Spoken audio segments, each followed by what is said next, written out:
It looks like we are ready. Let's see what we have here. The Legend of Zelda, Ocarina of Time by ZFG. Hey guys. So yeah, run's about to start. So first thing, you guys may have noticed there was no file name incentive for this. That is because we have a required file name. It has to be this specific file name, no other one. And I don't trust you guys to donate for this specific file name. I don't think that'd happen. But anyway, countdown getting started in 3, 2, 1, go. All right, so how about everyone introduce ourselves first? What's up? I'm Danny B. I'm an Ocarina of Time speedrunner, currently second place in this category right behind ZFG. Hey, I'm Save State. I'm also an Ocarina of Time speedrunner. I also like to tinker with some of the inner mechanics of the game. And I'm soon to be second place in this category behind ZFG. And I'm ZFG. I am running the category, and I am comfortably first place. All right. This is all dungeons. So what this category is, it seems self-explanatory, is beat all the dungeons. So we have a fairly specific definition for what counts as a dungeon in this. We have to get all of the spiritual stones and medallions from all of the blue warps at the end of the dungeons. And we have to have a fairly specific definition for it because this game is fairly broken and we can do some weird things. We have to have a very specific way to define it. The name all dungeons might seem a little bit weird by the end of the run, I'll just say. And that is because this game is very, very busted, very broken. And it's always been a very broken game, glitch-wise, for a long time. But it became even more busted at the end of 2019. So late 2019, there was a new glitch discovered called stale reference manipulation, SRM for short. And we'll get into details about it later, but the short version of it is it's a glitch that lets you manipulate certain parts of memory. And that's really powerful. And you can only manipulate like pretty small parts of memory at a time, but even little small pieces getting changed can be huge. And it's completely busted OOT open. So I mentioned it was found at late 2019. So if you watched the GDQ run last year, GDQ 2020, that run actually had the very first applicable use of SRM. If you remember in that run, there was this long glitch in the Deku tree to get a bunch of items. So that was the very first real use we had of it. And throughout 2020, we've found so many more uses for it. It is an incredibly useful glitch with so many different applications. We'll be using multiple throughout this run. And it basically is, it's the biggest glitch in this run, in this game by far. And it makes this run very broken. So expect a very broken run from this. But to start out, so it's going to start out, the first 2 or so minutes will be normal-ish. So I still have to get some rupees and the sword and shield to start out. But it's going to be a little bit different than normal. So most of the time, most OOT speedruns just get 40 rupees for the shield and that's it. This run is going to need 55 rupees because I'm going to need to buy the shield and some Deku Nuts. But in addition to that, I actually have to get, not only do I need more rupees, but I'm actually more limited on what rupees to get. There's actually some rupees I have to intentionally skip because part of how SRM works is that we have to arrange memory in a certain way. We have to have certain things loaded and certain things not loaded to leave holes in memory or sort of force things to load in very specific parts of memory. And to do this, we actually need to leave some rupees behind. So some rupees that would otherwise be fast, we actually have to avoid. In fact, right here, there's one specific rupee I have to avoid. All right, did it. Hardest part of the run. So here's some other rupees I have to avoid. There's normally a rupee up on that bridge that's typically pretty fast to get, or this rupee behind Mito's house that I have to skip. And we end up having to go get these. But again, intentionally avoiding those rupees is to set up memory in a specific way, to arrange memory in a specific way, so that we can start doing some really important SRM shenanigans. And I guess I'll take over talking about these SRM shenanigans. So, as ZFG approaches the shop here, we're going to get the last few rupees we need to make 55, like ZFG said, to buy Deca Shield and the Deca Nuts. And right after he leaves, we're going to get into the meat of our first instance of stale reference manipulation. And the goal of this one is going to be applying the developer's debug save file to his current save. So we've mentioned SRM a few times. What exactly is it? How does it work? When Link carries something, like when he carries a rock or a pot or a bush, the game gives him a pointer or a reference to where in memory the thing he's carrying lives. And Link uses that reference on every frame to copy his own position and rotation data directly to the thing he's carrying, so that it follows him around and the illusion that he's actually holding it is maintained. And that data getting copied over is the key to the whole glitch. If we can delete the thing Link is carrying from memory while not breaking that reference that Link has to the spot in memory where it lived, then something else can load into its place and receive that position and rotation data from Link, potentially overriding arbitrary attributes of the new thing. So ZFG is going to move Mito here. He's going to go back and forth between the village room and the Deca Tree room through an invisible loading transition every time, unloading stuff in the previous room and loading stuff in the next room around it. And this shuffles memory up in a really particular way, and combined with the holes in memory we left behind from collecting certain rupees, we'll get one particular rock to load at the memory address we need. You also see him using his sword here because holding it out fills up some memory, and having that memory filled while crossing a room transition makes the new room load around it differently. And next, ZFG is going to do a camera glitch called Return A, caused by entering first-person mode while shielding damage on the same frame. And then we're going to navigate to the crawl space again and use that along with a nearby sign to layer a second camera glitch called Walking While Talking, which is caused by retaining the state of reading the sign. And those two glitches combined are going to allow us to hold a rock that is culled, which means it's basically suspended from updating. It's still there, it's just considered too unimportant to keep updating.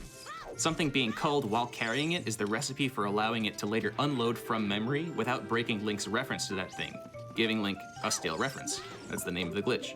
So now with both camera glitches active, we'll walk up to this rock that we placed perfectly in memory, and we're gonna lift it while striking it with our sword, which gets rid of one of the two camera glitches, leaving us with only walking while talking.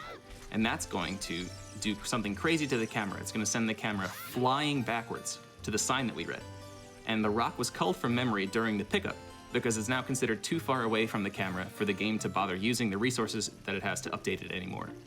So now ZFG is going to blindly navigate back to the Deca Baba room and unload the rock by leaving the room it was tied to, causing something else, a bush, to load into its place.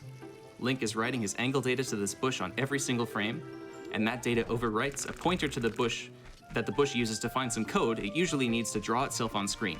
So now we're going to trick it to look for that code in a place in memory based on Link's angle. So now, watch really closely to this next part. He's going to move in a particular way to get the bush to draw on screen for exactly one frame, and watch Link's hearts when this happens. When it draws on screen, instead it's going to run code from elsewhere, selected by Link's angle and our file name, and through clever manipulation of exactly what the game code gets, what game code gets run, we apply the title screen debug file to our file. And now, ZFG has almost every item in the game, 14 hearts, and a magic meter. Yeah, so this is, as you can probably imagine, extremely useful. So if our goal is to beat all the dungeons, obviously you probably need some items to beat them all. And this is a pretty fast way to get them, but we don't quite have exactly what we need. We actually need, what we really want here is actually some items that will help further manipulate memory.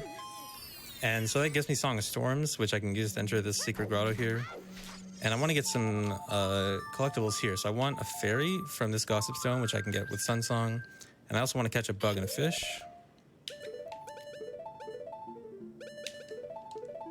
And so I'm going to actually catch this fairy over my red potion. I'm going to do a glitch to dupe it. Come on.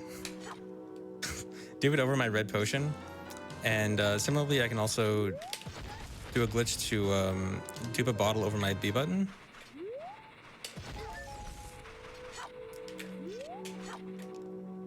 And this is known as a reverse bottle adventure. It's a glitch that modifies certain parts of your inventory, although in this particular run, it's not really that important to modify parts of my inventory. But having that bottle in B will actually let me get a different item on my B button later on, which will be really important. Yeah, so now that we have strength and explosives from the debug save file, we can much more easily do SRM setups here in the Lost Woods. Because the Lost Woods basically gives us a canvas to work with for SRM, since it has so many rooms right next to each other with easy access bushes to actually SRM with. So after dropping a bomb shoe and entering that tunnel, ZFG had to drop a fish, which loads some code into memory that we're going to use later. And anytime you see ZFG dropping explosives or throwing a boomerang or whatever while transitioning between these rooms, he's arranging memory just like he did for the debug save file set up in Kokiri Forest.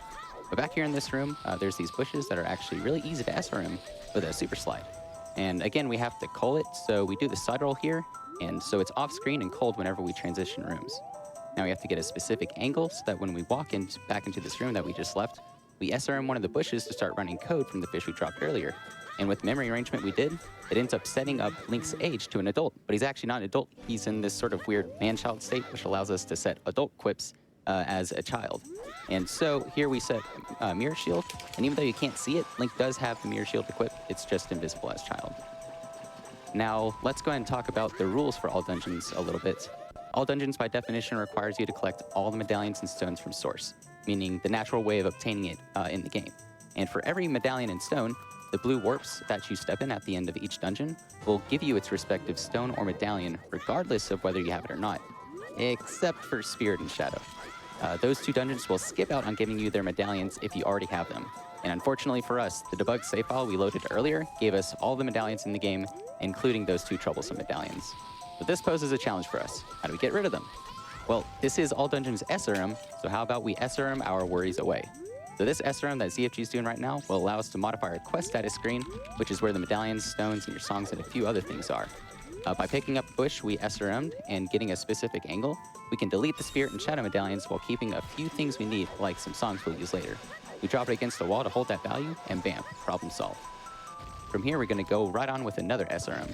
This one will be responsible for cutting out most of the time in the run just due to how broken it is.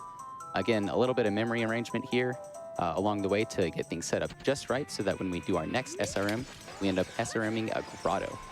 Now, an important detail about grottos is that when they're loaded into memory, along with them is loaded a list of entrances that defines where the grotto is supposed to take you whenever you enter it. So this SRM will let us modify that entrance so we can make the grotto take us wherever we want, given an appropriate position setup. So ZFG here is going to get that position set up so that the grotto will take us to a glitched entrance value that when the game tries to decipher it, ends up loading a map based off of Link's angle. Crazy, right? So now we're able to warp anywhere we want just by getting a specific angle and entering this grotto. Now ZFG is going to do an angle setup so that when he enters it, the angle value corresponds to Spirit Temple. And believe it or not, warping anywhere with this grotto isn't the coolest part. We can actually set Foray's Wind at this glitched entrance value so we can warp back at any point, allowing us to warp anywhere with Foray's Wind and an angle setup. Absolutely insane. So here we perform another angle setup that is equal to the value of the Lost Woods, and then jump into a nearby void. The game's going to try to reload the entrance because that's what normally happens when you void out, except it's the glitched entrance that looks at Link's angle. So it takes us back to our angle value, the Lost Woods, and puts us there. A quick trip to the other side of Hyrule and back.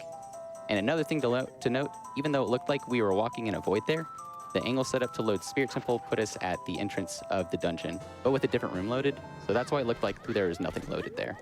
It's also good for us that the main room wasn't loaded because normally there's a giant push block in the way of the void that we use to warp back to Lost Woods.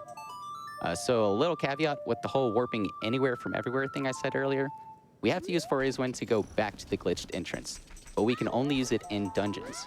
So we have to do this final SRM that will allow us to put Foray's Wind on our B button and use it anywhere by simulating a glitch called Bottle Adventure. When you go from child to adult, the game has to update certain equips, specifically bottles. And whenever we did the age change SRM earlier, we had a bottle on the B button. So whenever you have a stored bottle on the B button, when changing to adult, it looks at your C right item to determine what item to put on your B button. And as it turns out, fish on C right makes the game look at your Deku Nut count to determine the item value to put on your B button. And 13 is Foray's Wind, so we have to use Deku Nuts until we have 13 left. So ZFG is going to take this bush that he's SRMing over to this room over here. And then After he gets an angle set up, he's about to use Deku Nuts until he has 13 left. So there's going to be a flashing lights warning, and I'll let you know whenever you're good to look at the screen again in case that applies to you. All right, getting the angle set up. This might take a second. Sometimes it's tricky with these, especially with the ones where you have the ESS up, which is holding a slight up on the control stick a couple times. And here comes the Deku Nuts. All right, we're done with the Deku Nuts. Flashing light warning over. Now when we warp here, the camera will swing around and uncoil the thing we SRM'd in the room behind us, which will set Link's age to a glitched adult value that would normally crash the game. But the warp song makes Link invisible, so the game doesn't crash and allows the glitched adult switch to activate Bottle Adventure, update air equips, and put Froy's Wind on the B button.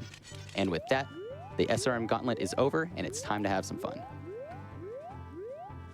Yeah, That was a lot. Yeah, that is quite a lot. So now I am prepped to be able to just warp wherever I want. So I'm warping back to Spirit Temple. And so because when you warp back to a glitched entrance, your entrance is still the glitched entrance. And so you can repeat these warps over and over again. And so I just warped back here in Spirit Temple, and I'm going to set up a warp to Twinrova now, which is going to be the first boss. Also, something to note, we just equipped Megaton Hammer as child using a glitch called Equip Swap, which lets us equip items that are not for your respective age using this glitch. Yeah, and since we don't have a sword on B, we're going to need to be able to use other weapons for a lot of these boss fights, like Deku Stick and the Megaton Hammer. So we should also talk about some differences on exactly different ways you can warp. So you saw there, first I warped into Spirit Temple using Furor's Wind, and then I used a Void, and they work a little bit differently. So when you use Furor's Wind saves, normally when you use Furor's Wind, it saves your map, your room number, and your coordinates. For this, we're manipulating what map we're loading, but if it's using Furor's Wind, it's still going to use the same room number and coordinates that it was originally set at, which is why it's still set in that like out of bounds area in Spirit Temple. But when I use this Void, particularly this Void at the very beginning of Spirit Temple, it'll always take you back to your last entrance. But in this case, when your last entrance is whatever you can choose with your angle, it'll just take you to a specific entrance that corresponds with that angle.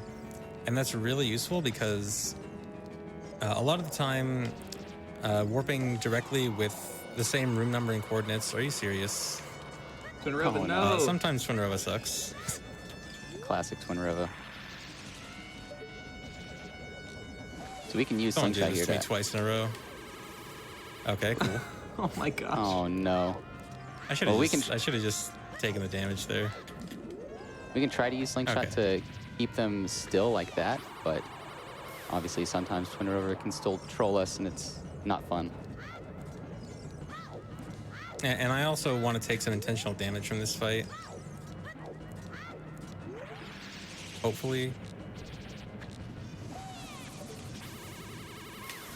Okay, here we go. Fire's the best one. Fire does more residual damage than ice, so yeah, I can get all that nice damage there. And that's because we're going to want to die on purpose at some point later. And usually that's not much of a problem in speedruns because, you know, you start with 3 hearts. But not in this one. We have 14 hearts about 5 minutes in. The 14 hearts is actually a detriment to this speedrun. Oh, come on. Okay, this is the worst Twinrova luck I've gotten in probably years. Yeah, this is impressively unlucky. Yeah. This is, that's never happened before. This is marathon luck. The classic GDQ trope. So in the first phase of the fight, ZFG was using the slingshot in order to keep one of the witches in place for an easier reflection. This time, he's going to be using the slingshot to make her move to the next platform sooner. So it's the exact opposite reason. Saves about 2 seconds per cycle here. And each of the 3 first shots here at the very beginning before you do damage to her is always going to be the same element. So we know for sure that it's going to work. And also, normally you can't see Mirror Shield as child, but as we were charging those energy shots there, we were able to see it charging, which looks very cool.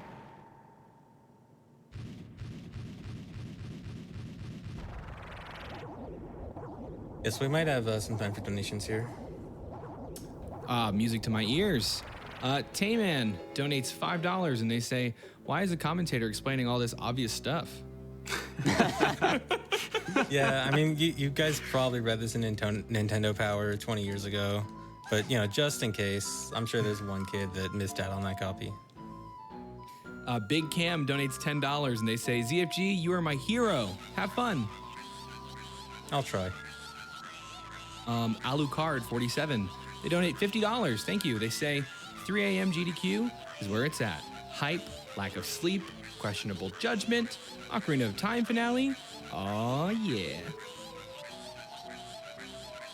And then Andy donates $25 and they say, I'm confused. Will Link be saving or killing the animals?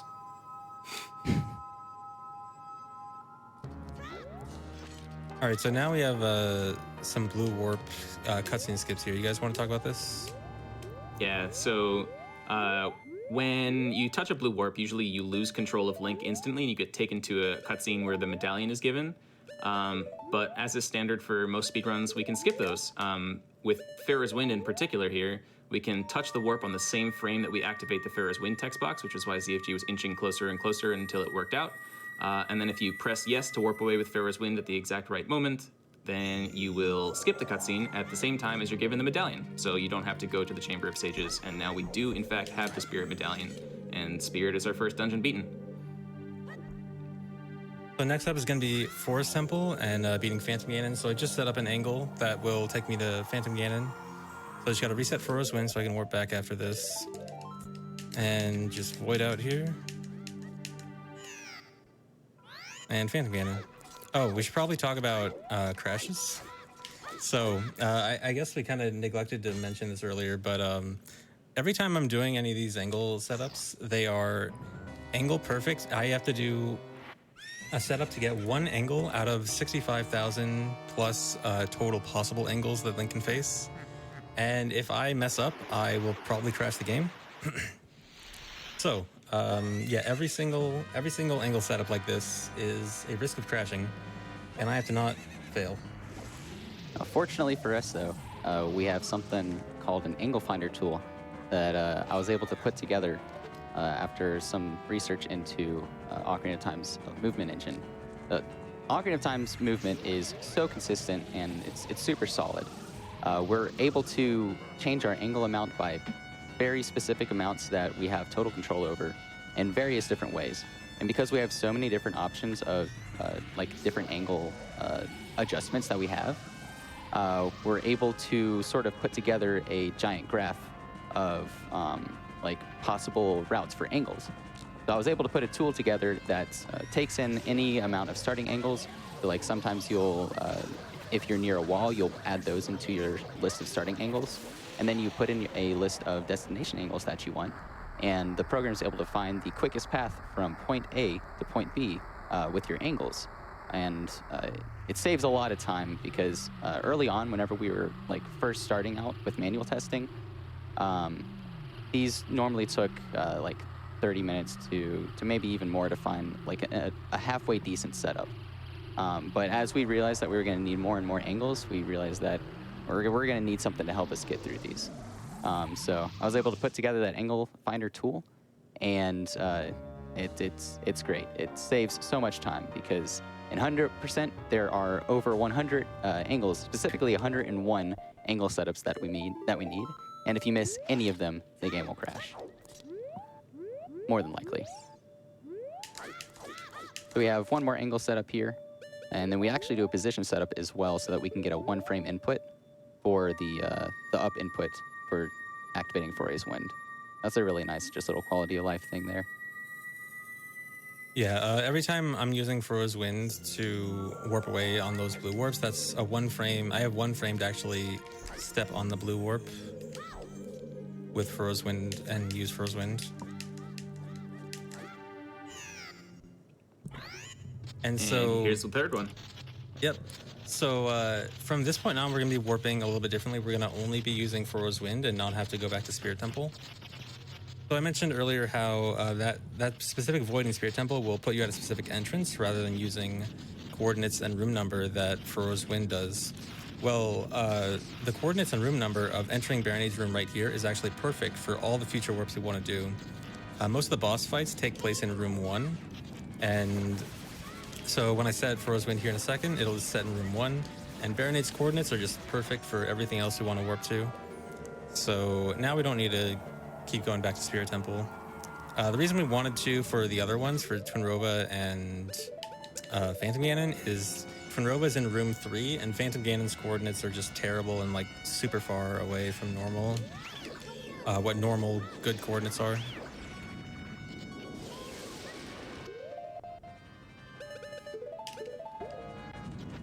So you're going to see ZFG taking some final damage from this boss, both because he wants to die soon on purpose, and also because when you take damage, the boss unburies itself from the ground and moves on to the next phase sooner. So this next cutscene skip here is going to be a little bit different than the other ones because Princess Ruto occupies this blue warp, and so the blue warp is not going to be quite as simple to gain control of Link in. So ZFG is going to run up to this blue warp very quickly before it fully initializes, and then we're going to use Din's Fire as the blue warp is supposed to grab Link, and that's going to allow ZFG to retain control here. He's going to die in order to break free of Ruto continually pulling him back, and then hopefully we'll get this Ruto's text at the same time as pulling up Farah's Wind, which is a frame-perfect input. Very nice. Oh, I was scared. That's a big scary part.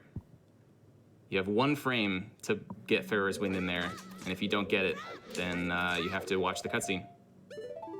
Yeah, so something to note about these, the dungeons that don't send you to the Chamber of Sages. So that would be Baronade, Goma,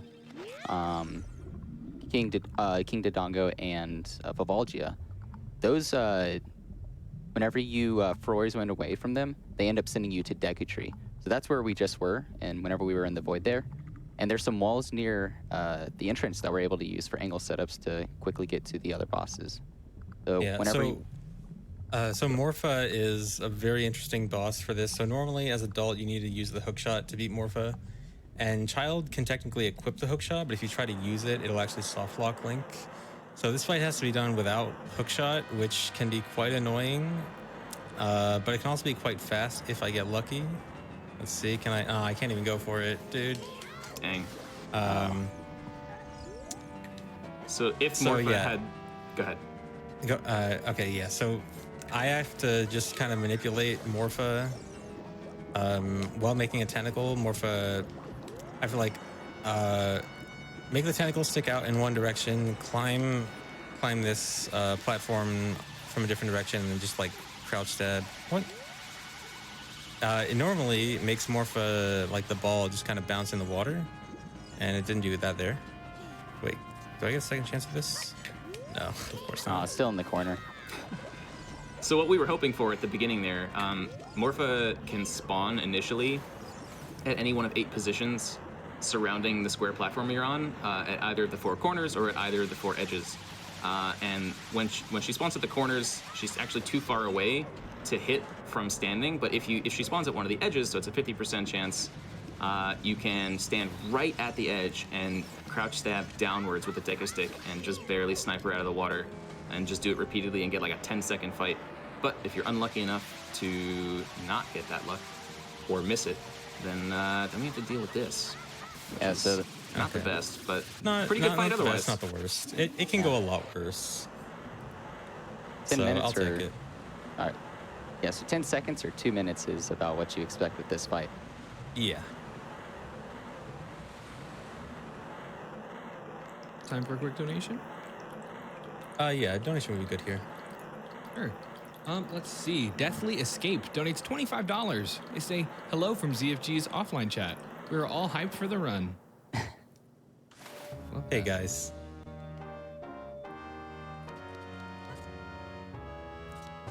And so this is one of the warps that's going to send us to, well, it's going to try to send us to the Chamber of Sages. So we'll be able to skip out going to Deku Tree and just go directly to the next spot that we're going. We're going to do an angle setup here that I'm particularly fond of. It's just 3 hammer swings to the side. and you're good to go. That's all it is. And this is all these warps are going to be using the Baronade coordinates. So we're going to spawn a little bit off to the side here, not the usual spot, but Yeah, the Baronade coordinates, it's good for warping into every boss, but it'll be a little bit different for all of them. They're not all oriented exactly the same way. Like, I'll just kind of appear in the air there, off to the side a little bit. whatever works. Yeah, if it works, then that's good enough. Considering how lucky it is that one particular coordinate spot works for everything else besides those first two bosses, that's very convenient. Because a lot of the time, the same room number and the same coordinates in other maps will very often just put you out of bounds. And so landing in bounds is good. Because if you were to just fall out of bounds and you still have the glitched entrance, then you will likely crash because you're not really setting up any particular angle. Yeah, and for the angle that we get in, I believe, Baronade's room is 8,000, which is a guaranteed crash if we were to warp anywhere out of bounds. So one more cutscene skip coming up here. And this one will be a wrong warp, so we'll go from Deku to Deku. That makes sense, right? Yep. That one was kind of scary. Got that with like a 4-frame run. That was good.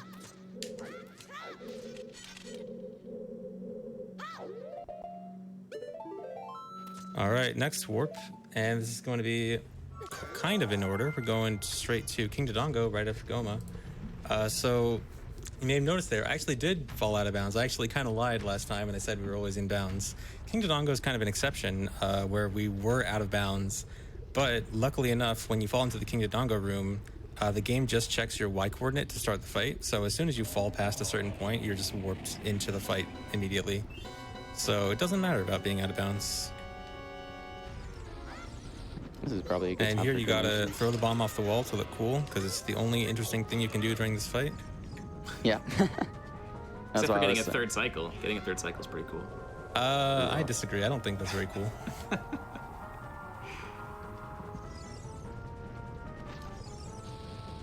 I guess we can also use a bomb flower.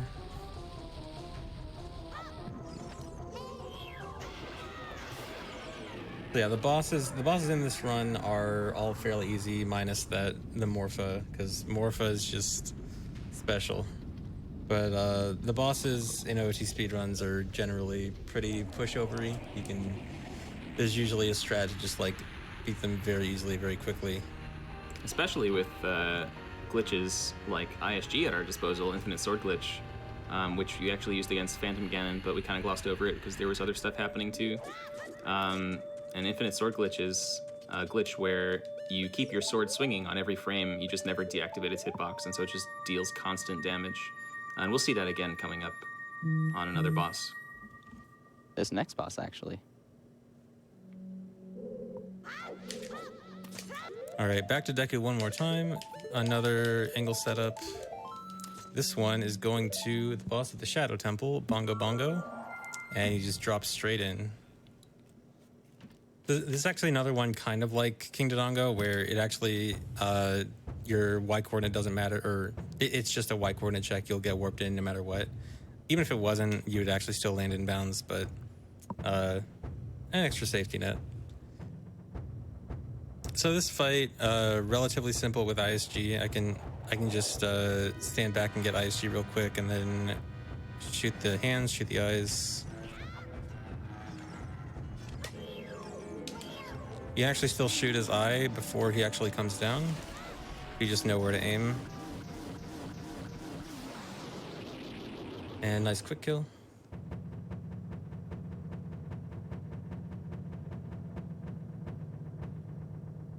Also, probably And want to make that's- it. And that's, I was just gonna say, that's seven bosses down, 7 dungeons, so only one more after this. And since this blue warp is one that goes directly to Chamber of Sages, we will be able to directly warp to the next boss. And if you're keeping track, that's gonna be Volvagia. Also, probably want to make a note that we've been using potions in this run, which is not something that we normally see in an Ocarina of Time speedrun. Yeah, this run uses so much magic that we actually have to resort to green and blue potions, which luckily the debug file gives us. It's extremely rare for any OOT speedrun to ever even think about magic. Here's a quick swap again to give us Megaton Hammer. Oh, I should probably do that first. Oh, man. That would have been awful. Yeah.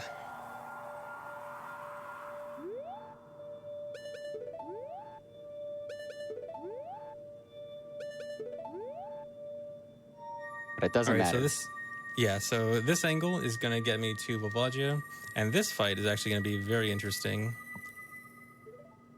I'm going to warp away, fall into Volvagia, and I'm actually under the arena where the fight takes place. And Volvagia is actually here under the arena before the fight starts, and I can damage Volvagia. And so I just did a ton of damage to Volvagia. The fight hasn't even started yet, and now I will be able to kill Volvagia in a single hit.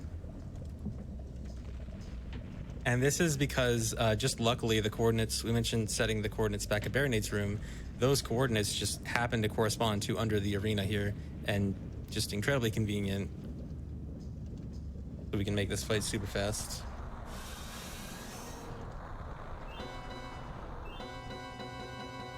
And so you can't kill Volvagia before the fight starts. The only way to kill Volvagia is after stunning Volvagia with the hammer.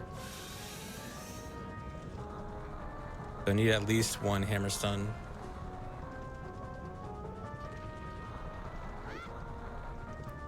I saw a comment someone made that I would actually like to respond to. Someone said, shouldn't this category be called all bosses? Which is an interesting point, because we do all of the dungeon bosses. Did I miscount? Uh-oh. Oh, no. It's okay. I don't know how to count. You have enough I guess time. you did 8. Yeah, I have more than enough time, but that's dumb.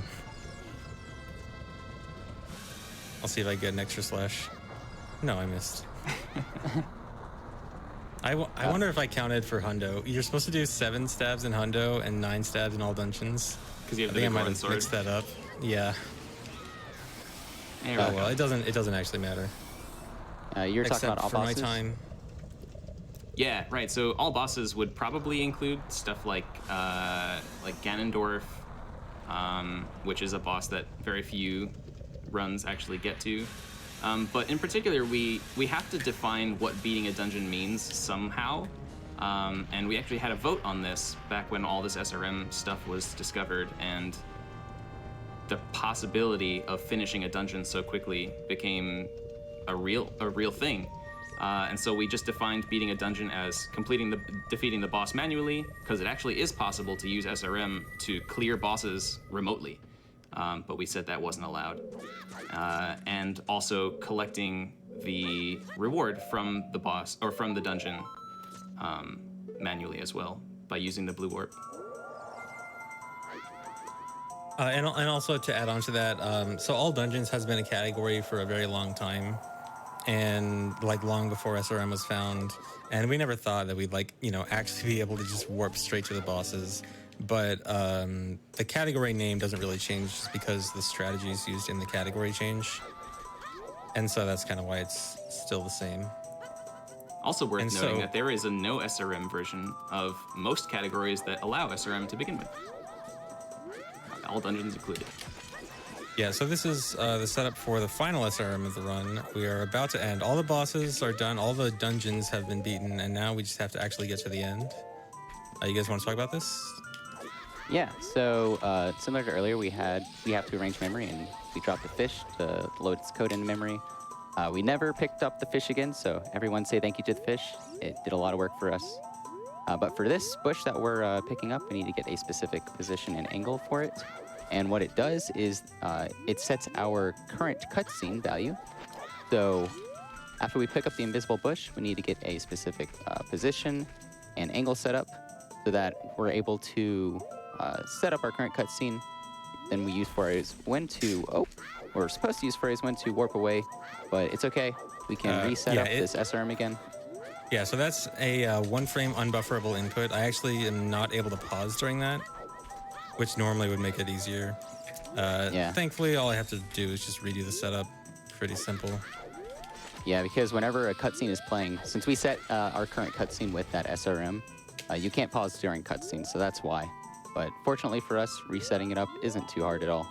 We just have to go through this motion again.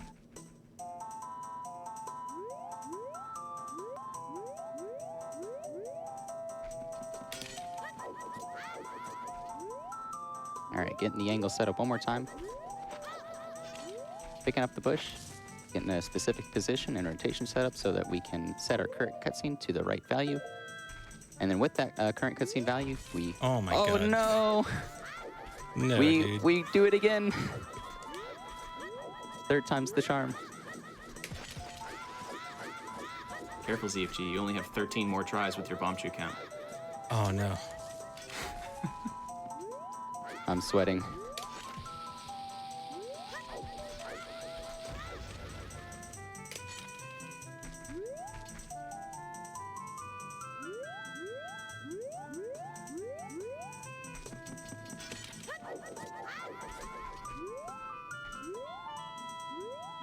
All right.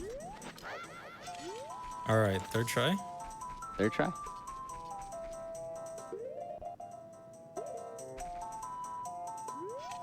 Dude, Oh no! I swear I'm not usually this bad at it. It's okay. Fourth try's the charm, as they say. Man, I got everything else in this run first try. Yeah, the rest of the run was pretty good. Like exceptionally well, considering everything. I'm just trying to stall for donations. Of course. I have donations. That said, it might actually be a bad time. Okay.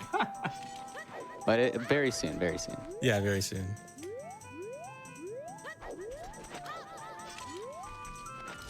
All right, fourth time.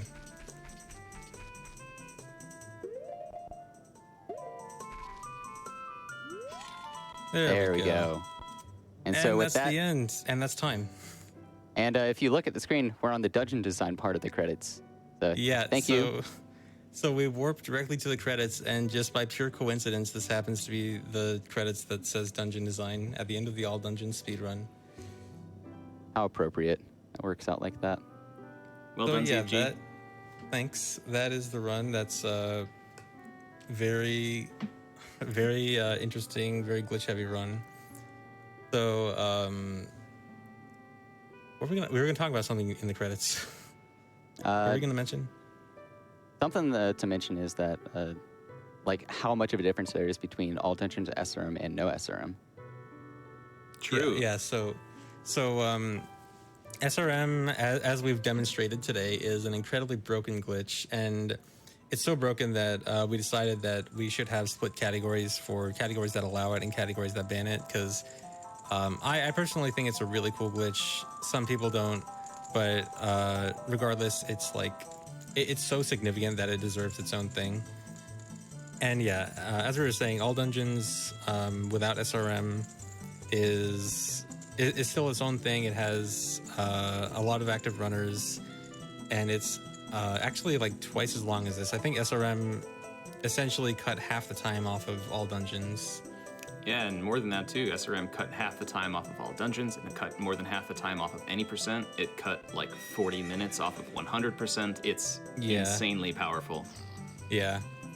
And also, as a side note, something about this run that's kind of cool. So for many years, there's a lot of like side categories and like challenge categories for Ocarina of Time, because there's so many glitches you can do that people kind of made their own creative challenges. And one that started out as a kind of silly thing was no doors. Some people tried to beat the game with no doors, without opening any doors, and they were successful. And then they moved on to, okay, can you beat all the dungeons with no doors? And that one actually took several years of research, and I think it took like 3 or 4 years of people trying to figure out how you can beat all dungeons without a door. And it was eventually finally possible in 2017, pre-SRM. And now with SRM found, this run was actually all dungeons, no doors. There actually was not a single door open this run. As a child, no less. And as child, yeah. We also were looking for ways to beat all the dungeons as child for a long time. That was also almost possible for a long time. Only Spirit Temple was the one you couldn't beat, but now with SRM, we just do all of them as child instead. And the reason for that was because of Mirror Shield. Yeah, because of Mirror Shield. So enough talking. I think we have a glitch exhibition to do, right? Ooh. Yes, we do.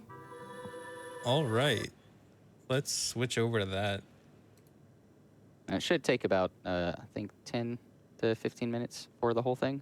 Yep. All right, so for this glitch exhibition, I'm actually going to be using a different version. I'm going to be using a modded version called the Practice ROM, also known as GZ. So this is going to be a modded version of Ocarina of Time that has a lot of cool practice tools to help practice, learn, help visualize stuff. And it also has save states. I can actually save and load save states. And this will be very useful for helping me show off all these cool glitches nice and quick without having to wait too long in between all of them. So let's just get right into it. Also, you can see some numbers on the side. These are another feature is that I can set up memory watches, so I can see certain things in memory. Those numbers on the side are just angles. They're just for personal reference, just so I don't mess anything up. But you'll kind of be able to see how angle setups work when I do this glitch exhibition. So anyway, let's start. So the first glitch I want to show off is a glitch called Quick Put Away. And the first thing I'm going to do is take out a Deku Stick as adult and try to, it's invisible as adult, but I'm going to try to put it away on the frame before I get hit, right there. So now the game kind of interprets the stick as put away, but Link is still holding it in his hand. So I'm going to try to break it in a way so that the put away animation doesn't happen. And this gives Link some really glitched sword properties. So I can do stuff like this. So now the sword can suddenly light torches. So this glitch gives the sword a ton of different damage properties. I think it's like 14 different damage types all in this one sword attack, including ice arrows like this. I can freeze these guys. And if I have ISG, because of the fire, the fire that was enabling lighting the torches was Din's fire. And so bombs will instantly explode when I have ISG, which also means I can do hovers like this. This is like Majora's Mask style bomb hovering, which has not really been possible in Ocarina of Time, but now is, thanks to this, which is really cool. And another thing is that it's really powerful. It's actually more powerful than Big One Sword Jump Slash. So I'm going to demonstrate it on this Iron Knuckle. So that Iron Knuckle just died in 3 hits. It does 10 damage, where Big One Sword Jump Slash does 8. So this is actually the most damage you can do in the game, which is really cool. So next glitch I want to show off. This is actually a glitch that was done in the run. So if you remember, there was an SRM that I did to become adult. So I'm actually going to do that again here, but show off a little bit more of what's actually going on during that SRM. So I'm going to set up my angle. Come on.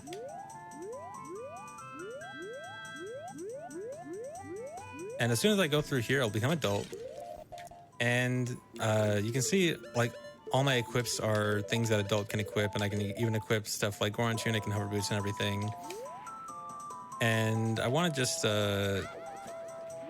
walk around a little bit, because things are a little bit different than they should be. So this causes a lot of weird graphical glitches, like this water, and shooting the bow makes this like Keaton mask thing appear. It's like half Keaton mask.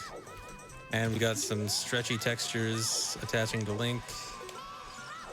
And we can take a little tour around Lost Woods, and we got a show going on over there. And going through over here, Skull Kid also has some weird stuff going on. This over here is my favorite. Hope Skull Kid gets to feeling better. Yeah, so this Gossip Stone is like attached to this scrub, and all these textures are like super stretched out. And now after shooting that scrub, the Gossip Stone attaches to Link and just keeps going. Whenever you're wearing hover boots, it looks like it's a like stretchy Laffy Taffy attached to Link. Yeah. All right, so this next one is another SRM that I did during the run. I'm going to show a little bit more of what's going on. So this is the quest status SRM. This is the one that was deleting medallions. So I can actually pull up a menu that will help visualize what's going on better. So this is my quest status menu right now. This shows all the medallions and songs and everything. As soon as I go through here, everything's gone. And as soon as I pick this up, you can start seeing everything changing in real time. So this is what's actually happening during this SRM is whatever angle I choose is just gonna give me a bunch of random stuff. And one interesting thing to note here is this heart pieces. So the number that's important here is the 3 that's changing to B. So 3 heart pieces is pretty normal, but B heart pieces is 11. And so this is what 11 heart pieces looks like. Pretty normal. And when you have more than 3 heart pieces, some weird stuff starts happening when you actually pick up a heart piece. So when I pick up this heart piece with 11 heart pieces, it says I got the silver scale. Congrats. That is not correct. So that doesn't actually give me the silver scale, but it just gives you some weird glitch text boxes. I'll just show off a few interesting glitch text boxes with different heart piece values. So this one won't open.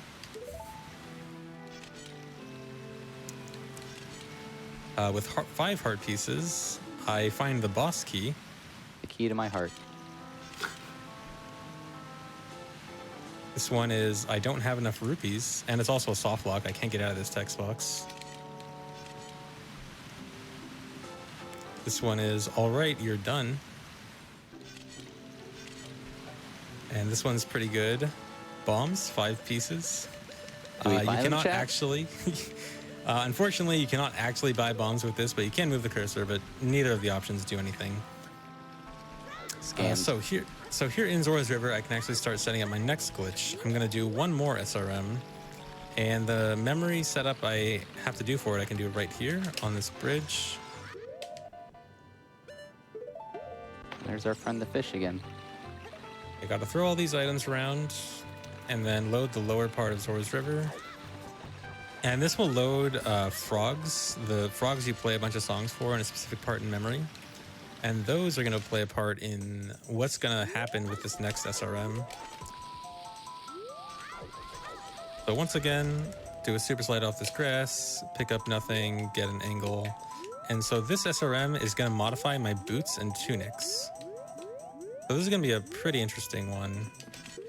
So when I pause here and I go to the screen, Link is suddenly blue, and the flashing, I got the flashing icon there. It's not over Kukuri tunic, by the way. So Link is now walking kind of funny, and he has a blue tunic on. This is not the Zora tunic. This is actually a glitch tunic. This is the C tunic, or 12 in decimal. And these boots, we call them F boots because these are F in hexadecimal. And these boots have a really interesting property in that they have no gravity. So I can just fly around, and the only way to fall is doing a jump slash. So I can just fly wherever I want and jump slash whenever I want to fall.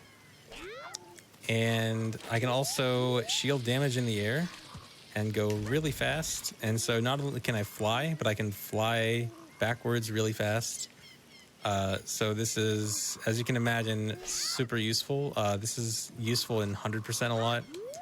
100% almost entirely revolves around this. And there's one downside, though.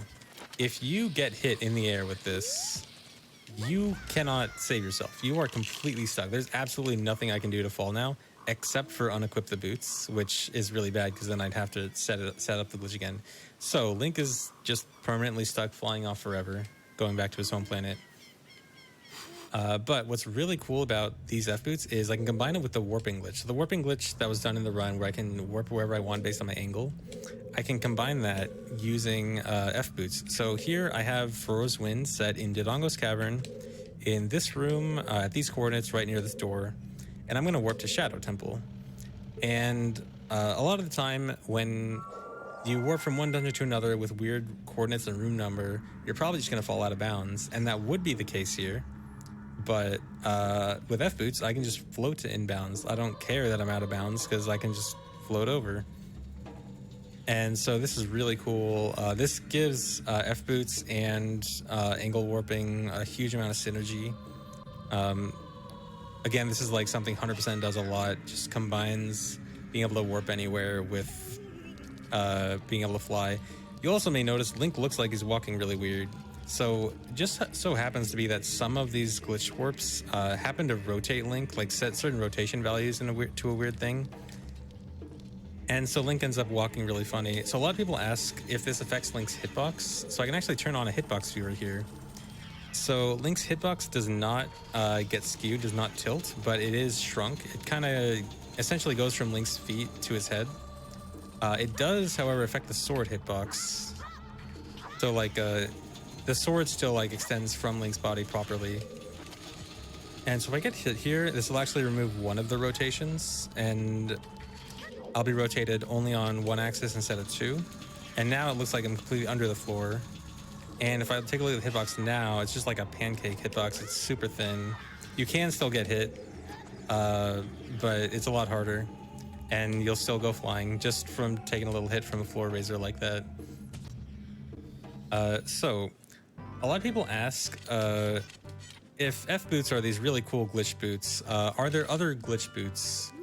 And the answer is yes, but they all do sort of one thing. So I've just put two numbers on the screen. I put my y coordinate and my y velocity. So the 1223 is my y coordinate, and that 0 that's now 3.5 is my y velocity. I just want to use those for reference to show how much velocity and units are. So this tree is about 500 units, and my y velocity there was 3.5. Just for reference to show off what other glitch boots do. So this is what most other glitch boots do. Is this. It flings you upwards ridiculously fast. I am now already over 1 million, 2 million units high.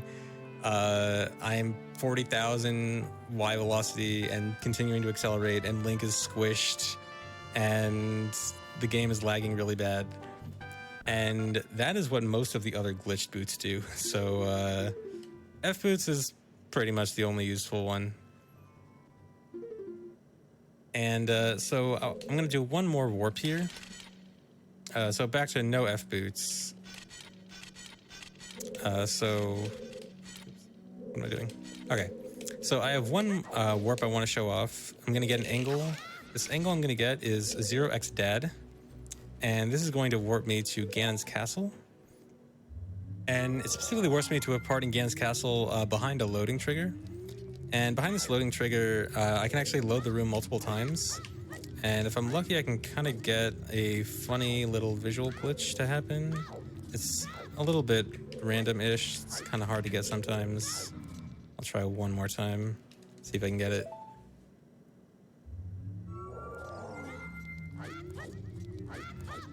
No? Alright, can I just get this? Okay, okay, let me just try the other glitch then. So there's one other more apparent visual glitch, which sometimes isn't consistent, even though I thought it was. Okay, let me just do this. This should be consistent. And also, Link is upside down. Did I forget to mention that? That's probably important to mention. We're too normalized to it. It's too normal. Yeah. So Link is completely upside down. Ganon's castle got a bit of a makeover, so a lot of the walls are a bit different than usual. Ganon redid the place. I think it looks better. I like the look of it. It looks great. It looks great. Yeah. And so being upside down, you can actually still hover. You can still do stuff like hovering, and it looks pretty interesting. So I'm going to try to set up a hover. And hover off this ledge, hopefully. And so this is what upside down hovering looks like. Link will be right side up for a few frames and then return to upside down. Looks very wonderful. And yeah, so that's pretty much it for the glitch exhibition, and I will leave it here. And this will be the last thing you see of a game on GDQ. And that's it. Amazing. That's art, really.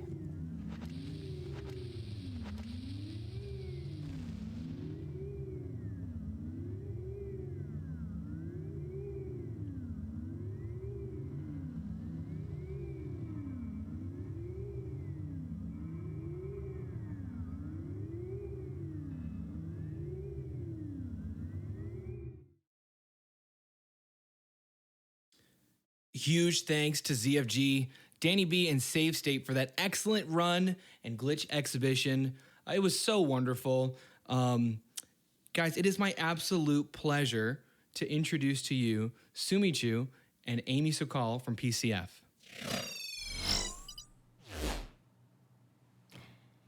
Thank you very much to Counterlogic Gaming's very own ZFG for a great run and glitch exhibition of Ocarina of Time.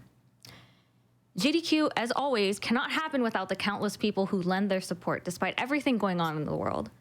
While we have the runners front and center who practice their games and commentary to entertain everyone, and we have hosts and interviewers lending their voices to keep everyone hype, we also have many, many more people who work behind the scenes on the intricate details that ensure our stream looks, sounds, and runs great.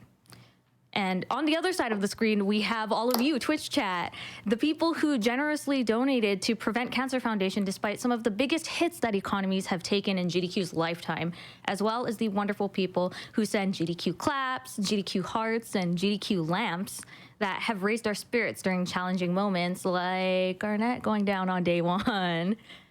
Once again, from the bottom of our hearts, thank you so much to all of the runners, commentators, volunteers, hosts, interviewers, chatters, and donors who continue to believe in what we do and support us along the way. We are truly humbled by your generosity during these times. At this time, I'd also like to thank our sponsors who supported our event, our friends at Twitch, Support Class, The Yeti, Fangamer, Olija, Shadow Warrior 3, Boomerang X, Loop Hero, Disgaea 6, Yeast 9, Monstrum Nox, and R-Type Final 2. Thanks to all of your generosity, we have raised a grand total of, let me hit the refresh button so I can get the perfect total. The perfect total. We have a grand total at this point of $2,758,847.40, and that was over 42,000 individual donations. So thank you so much, everybody. At this time, we have a few words from Amy Sokal from Prevent Cancer Foundation. Oh, thank you guys so much. And special shout out to the GDQ staff who sat with me to get me set up to be on this stream. It was no small feat, I promise you. We're so honored to be part of this event this year and so very much missing. I was just talking to Sumi about just missing the energy of all of you guys for the finale in that room. It's so much fun. And this community, your support, your positive energy is so powerful and so meaningful to all of us. Your stories motivate us on a daily basis to do the work that we do. And your donations, they impact everything that we do. And hopefully you're able to get a little bit more of an in-depth look at that this week with the live streamed interviews that, we really do focus on getting early career researchers and people that really focus on the innovations and the innovative technology to meet people where they're at, to educate them and get their cancer screenings. And now more than ever in the world, that's so important. So we're so grateful to all of you. Thank you guys so much. Thank you so much, Amy. And thank you to Prevent Cancer Foundation for allowing us to put on this event for your cause. And now, some other words.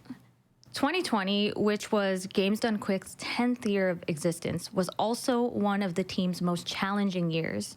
Last year threw a lot of our plans up in the air as the world began to fight a pandemic, as well as some immense and much needed calls for change within our humble community, as well as the entire United States, which is where GDQ's headquarters is located. Through it all, the GDQ staff, which is a team full of some of the most talented, dedicated, and passionate people I have ever had the pleasure of meeting and working with, hasn't backed down for even a second. When we made the difficult yet sensible decision to cancel our on-site portions and move the event to online only, the team immediately rose to the challenge and have come up with some of the amazing new things, some new tech that I could have never imagined back in 2014. AGDQ 2021 Online was the debut for our brand new virtual crowd, expanded support for a wider variety of talent, and improvements to our tech and processes that leveled up our production. Despite making huge leaps in bridging gaps between our on-site events and our online events, the team has already started discussing how to make the next event even better. While the team and I step forward cautiously into 2021 and leave 2020 behind us, we acknowledge that there are still challenges that still remain and challenges to come. The team, who is empowered by the speedrun community support, will keep building on what we have and continue forth with our mission to showcase amazing talent for great causes. Please join me as we watch the credits and honor the amazing people who helped bring AGDQ 2021 online to life. Afterward, we'll be sending you all to a Speedrunners channel where you can send them all of your GDQ lamps and GDQ hearts and GDQ claps. Thank you so much, everybody, and good night.